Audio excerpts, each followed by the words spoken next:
जय श्री राम, राम राम, नमस्कार। स्वागत है आप सभी का। जब से नई नियमावली रूपी काला कानून आया है तब से अभ्यर्थियों में काफ़ी नाराजगी है और इस बीच जो बड़ी खबर निकलकर सामने आ रही है, विधायक संदीप सौरभ जी ज्ञापन सौंपे हैं। तो बड़ी खबर है और उसमें यह बात का जिक्र किए हैं। 7वें चरण के अभ्यर्थियों के लिए भी बड़ी खबर है, परीक्षा से मुक्त रखने की कृपा की जाए, ये बातें किए हैं। अभ्यर्थी 4 साल से इंतजार कर रहे थे 7वें चरण विज्ञापन का, और यहाँ तक कि जो वर्तमान शिक्षा मंत्री भी स्पष्ट किए थे, जो कि योग्यता और शिक्षक पात्रता परीक्षा के आधार पर मेधा सूची बनेंगे, ये बातें स्पष्ट किए थे पूर्व शिक्षा मंत्री। तो यहाँ तक बिहार स्टेट दोनों क्वालिफाइड अभ्यर्थियों के लिए बात करें तो नौकरी पक्की का भी आश्वासन दिए थे। तो ऐसे में इतना बड़ा बदलाव अचानक से, जो 4 साल तक चुपके और इतना बड़ा बदलाव, यह बिल्कुल ही समझ से परे है। और विधायक संदीप सौरभ जी जो लेटर सौंपे हैं, और 7वें चरण के अलावे जो पूर्व के जो शिक्षक हैं, नियुक्त एवं कार्य शिक्षक के लिए भी लेटर सौंपे हैं और उसमें कई बातों का जिक्र किए हैं। और ऐसे में आप लोग जानते हैं कई वर्ग बन जाएंगे, जो कि आप लोग जानते हैं शिक्षक में भी जो परीक्षा देंगे उनका जो पास किए एक वर्ग होगा, जो पास नहीं किए इसका एक वर्ग बन गया। इसके अलावा जो परीक्षा में शामिल ही नहीं हुए इसका भी एक वर्ग बन जाएगा।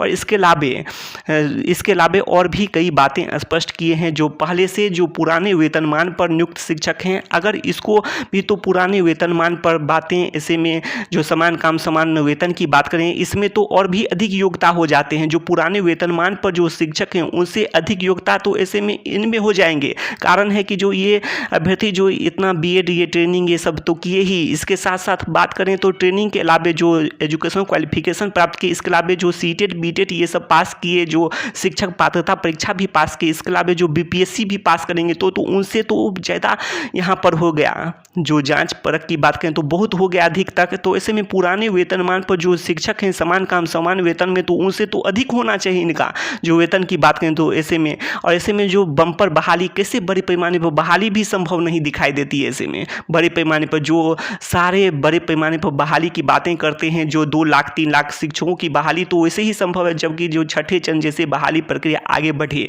तभी बड़ी पैमाने पर बहाली संभव है। वैसे तो पुराने वेतनमान पर इतने शिक्षकों की बहाली कैसे हो सकती है, यही बातें हैं। जो वेतनमान की बात करें तो यही बड़ा सवाल है। और ऐसे में और जो शिक्षक पात्रता परीक्षा के आधार पर जो 17 साल से बहाली हो रही है, तो उस बीच जो बात करें तो पहले तो शिक्षक पात्रता परीक्षा ये सब 2012 से शुरू हुए हैं, 11-12 के बाद से शुरू हुए हैं। उससे पहले के चरण में नहीं होते थे लेकिन बाद में हुए हैं। तो ये सब को बारे में जो सुप्रीम कोर्ट में भी आगे बातें करेंगे, कई बातें स्पष्ट करेंगे। जो सुप्रीम कोर्ट में भी यहाँ तक बातें की गई है, जो कि समान काम समान वेतन वाले मामले में कि जो गुणवत्तापूर्ण शिक्षक भी रखे जा रहे हैं और औसत वेतन पर, तो ये सब बातें हैं। तो ऐसे में जो शिक्षक पात्रता परीक्षा के आधार पर ही जो सही तरीके से बहाली आगे बढ़ रही है, तो आखिर इतनी बहाली प्रक्रिया में इतना बदलाव की क्या जरूरत है। वैसे भी अचानक से इतना बदलाव समझ से परे हैं। जो बदलाव होते हैं तो इसके लिए 3-4 साल पहले इसके बारे में सूचना आ जाने चाहिए। तो इतने बड़े बदलाव, और उसके बाद जो आप लोग देखते हैं जो बीएड डीएलएड ये सब भी अभ्यर्थी जो करते हैं, जो गरीब घर के होते हैं, तो वो नहीं करेंगे। कारण है जो 3 चांस की भी बातें किए गए हैं, और 3 चांस के अलावे और इतनी जो 4 साल पर वैकेंसी आती है, तो ये सब बातें हैं। जो बीच में अचानक से ये हो जाए तो बुरी बात है। तो इसी कारण से जो पहले से सूचना दी जाती है, उसके बाद अभ्यर्थियों का फैसला होगा। आखिर जो बदलाव होते हैं तो उसको देखेंगे, उसके बाद अभ्यर्थियों को मन होगा तो करेंगे, नहीं तो नहीं करेंगे। तो यही बातें हैं। और अधिकतर गरीब घर के अभ्यर्थी होते हैं, तो ऐसे में ये चाहे कि जो ये प्रक्रिया जो बदलाव की बात करें तो ये 5 साल तक के लिए इसको रोका जाए, तो ये ज़्यादा अच्छे होंगे। कारण है कि जो उसके बाद सभी अभ्यर्थी भी जान जाएंगे, तो ये जो बीपीएससी यूपीएससी भी निकालना पड़ेगा शिक्षक पात्रता परीक्षा के बाद। तो ये भी बातें हैं, बीपीएससी यूपीएससी ये सब। तो इस कारण से जो इसको अचानक से इसको लागू करना बिल्कुल ही समझ से परे है, बिल्कुल ही गलत है। और इसी कारण से इसे काला कानून नियमावली 2023 को माना जा रहा है। और उसमें भी जो आप लोग जानते हैं अटेम्प्ट की बात करें, जो प्रयास सीमा की बात करें, तो 3 चांस की बातें की गई है, वो भी समझ से बिल्कुल ही परे है। जबकि शिक्षक पात्रता परीक्षा की जो वैधता की बात करें तो इसको आजीवन की भी बात सुनने में आई है। और इसे 7 साल तो आप लोग देखते भी हैं, जो आते हैं विज्ञापन आते हैं वो सब 7 साल पहले देखते थे, लेकिन जो आजीवन की बातें निकलकर सामने आई है।